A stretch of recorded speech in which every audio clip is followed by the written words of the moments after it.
This is a We Teach History video tutorial with Mr. O'Connor. Causes of World War I.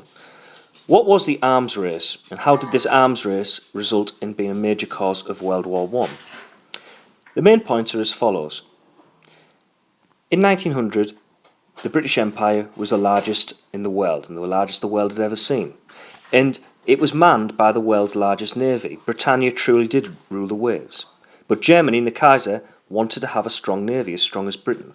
Britain obviously disliked this idea because it would be a threat to their empire and trade. Britain tried to maintain the two-power standard and always have twice as many ships and battleships as Germany.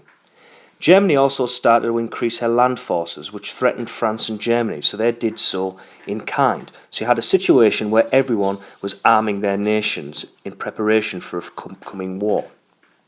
So what was it about the Kaiser? Well, the Kaiser was the cousin of the British king, and he felt deeply threatened and undermined and jealous of the British Empire and the British Navy. What started to happen is Britain and Germany started to build a ship called the Dreadnought. This was a massive battleship and could have hundreds of men on there and also stay out at sea, and it had cannons on. So it was like a modern battleship. And they started to have an arms race over this and started to build them. But Britain was much more successful in the shipbuilding industry, so that Germany started to lose out. So in return, Germany then started to increase their land forces.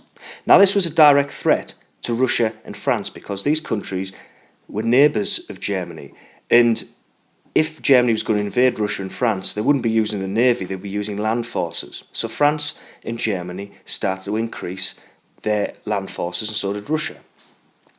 So because of this situation, Germany wanted to have a strong navy like Britain. Britain disliked the situation, and Germany also started to increase their land forces. You got a situation where every major power involved in European politics started to increase their armed forces. Russia and France started to dramatically increase their land forces, just as Germany was, and Britain also started to increase the size of her navy. So all these countries were dramatically spending more money on their military budget in preparation for an upcoming war. Now, if you put this in context with the alliance system, you can see how dangerous it could get, that all these countries were becoming armed to the teeth.